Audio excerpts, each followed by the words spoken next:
Assalamualaikum warahmatullahi ta'ala wabarakatuh. Alhamdulillahi rabbil alamin.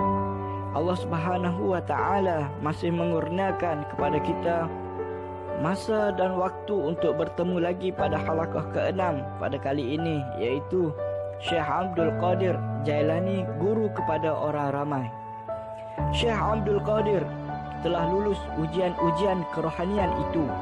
Selepas itu, jika beliau bercakap atau menasihati seseorang, maka beliau berbuat demikian bukan dari bidang kebijaksanaan akal sahaja, tetapi adalah dari bidang kerohanian, iaitu bidang kesedaran dan perwujudan diri.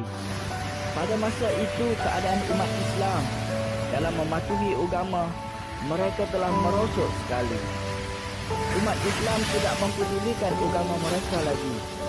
Memandangkan hal inilah timbul satu pandangan pada beliau. Pada satu hari Jumaat dalam tahun 511 Hijriah, Syekh Abdul Qadir memandang dalam batinnya bahawa ia seolah-olah sedang berjalan di satu lorong di Baghdad. Sedang berjalan itu, beliau nampak seorang yang kurus dan sakit berada di tepi jalan, dan orang itu mengucapkan salam kepada beliau. Beliau jawab salam orang itu.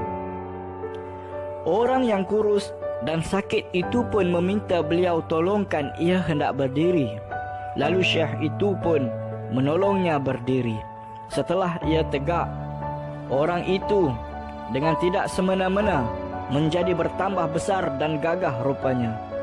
Syekh itu pun berasa takut dengan keadaan itu, tetapi orang itu pun mententeramkannya sambil berkata, "Aku ini ialah agama nenek moyangmu. Aku telah jadi sakit dan tidak berdaya, tetapi Allah subhanahu wa ta'ala telah menguatkan aku kembali melalui pertolonganmu." Ini berlaku pada petang beliau menemui orang ramai di masjid.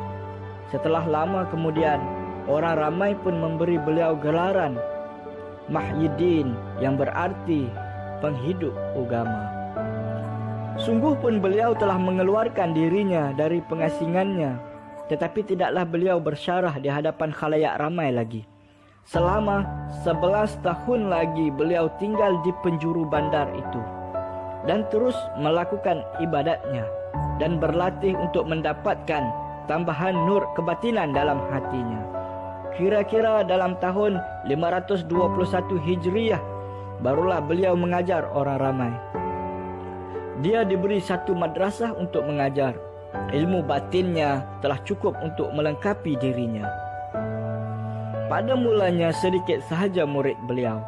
Lama kelamaan masyhurlah beliau sebagai seorang yang bijak, alim, wara', saleh, mempunyai ilmu yang dalam dan tinggi, dan kuat berpegang kepada syariat.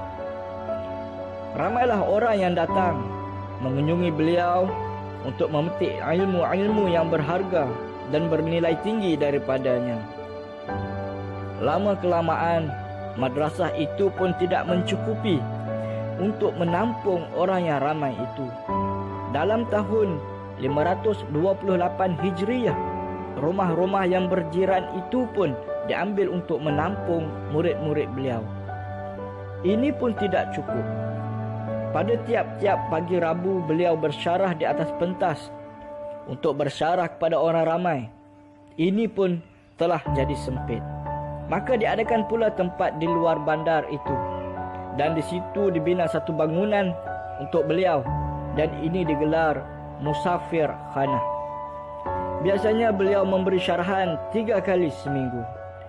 Di Udghah pada pagi Jumaat, di madrasah pada malam Selasa, dan di Musafir Khanah, iaitu rumah tamu, pada pagi Rabu. Berbagai-bagai manusia datang belajar kepada beliau tentang berbagai-bagai ilmu. Kaum sufi dan kaum fuqaha, orang kaya dan orang miskin datang menuntut. Bahkan orang-orang bukan Islam pun ada yang mendengar pengajarannya, dan banyak yang masuk Islam di tangan beliau. Orang yang membuat dosa bertaubat setelah mendengar syarahan beliau. Demikianlah betapa kuatnya kekuatan kerohanian di sebalik syarahan-syarahan beliau itu. Dengan kebesaran jiwanya itu, beliau ditakuti dan dihormati oleh orang-orang besar di masa itu.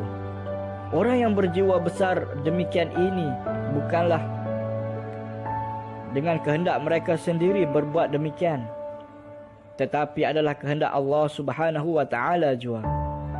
Mereka menyerahkan diri mereka seluruhnya kepada Allah. Mereka tidak menuju sesuatu melainkan dengan gerak dari Allah jua. Syarahan mereka itu bukan lakuan mereka sendiri, tetapi adalah lakuan Allah jua. Dan mereka tidak perlu bersedia terlebih dahulu. Persediaan untuk bersyarah itu datang langsung dari Allah Subhanahu wa taala apabila mereka bercakap. Mereka bercakap dengan kehendak Allah. Itulah sebabnya syarahan mereka itu penuh dengan kekuatan dan kekeramatan. Alhamdulillah. Sekian saja pertemuan kita pada halaqah ke-6 pada kali ini. InsyaAllah semoga Allah memberi kesempatan lagi kepada kita untuk bertemu pada halaqah ke-7, iaitu keluarga dan rumah tangga Syekh Abdul Qadir Al-Jailani.